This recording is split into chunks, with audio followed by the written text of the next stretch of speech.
Harvest cookery ഷോയിലേക്ക് സ്വാഗതം. ഇന്ന് നമ്മൾ തയ്യാറാക്കാൻ പോകുന്നത് ഒരു വളരെ എളുപ്പത്തിലുള്ള വീട്ടിൽ നമുക്കെല്ലാവർക്കും ചെയ്യാൻ പറ്റിയൊരു സൂപ്പാണ്. Chicken coriander soup. ആദ്യമായി ഒരു ഫ്രൈങ് പാനിൽ നമ്മൾ ചിക്കൻ സ്റ്റോക്ക്, ഇത് നമ്മൾ നേരത്തെ തയ്യാറാക്കി വെച്ചിട്ടുള്ളതാണ്. ചിക്കൻ ബോൺസ് എല്ലാം ഇട്ട് നമ്മൾ ബോയിൽ ചെയ്തെടുത്ത സ്റ്റോക്കാണത്. നമ്മൾ സ്റ്റോക്ക് ഒരു ഫ്രൈങ് പാനിലേക്ക് ആഡ് ചെയ്തു. അതിനുശേഷം കുറച്ച് വൈറ്റ് പെപ്പർ ഇട്ട് കൊടുക്കുന്നു, പാകത്തിന് ഉപ്പും. നന്നായി ഇളക്കി യോജിപ്പിക്കുക. നമുക്ക് ഇത് ഒന്ന് ബോയിലാകുന്ന വരെ വെയിറ്റ് ചെയ്യാം.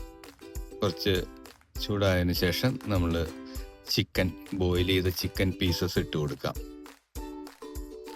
അതിനുശേഷം നന്നായി ഇളക്കി യോജിപ്പിക്കുക.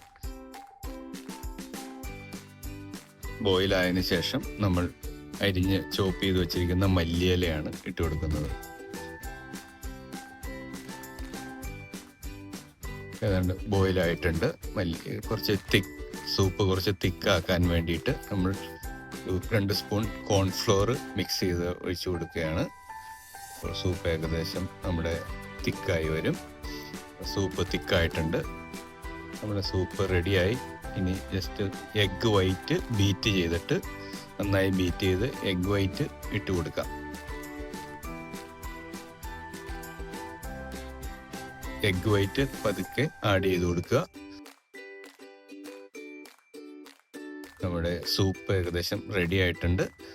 വളരെ എളുപ്പത്തിൽ പെട്ടെന്ന് തയ്യാറാക്കി എടുക്കാവുന്ന വീട്ടിലെല്ലാവർക്കും ട്രൈ ചെയ്ത് നോക്കാവുന്ന ഒരു ഐറ്റമാണ് ചിക്കൻ കൊറിയാൻഡർ സൂപ്പ്.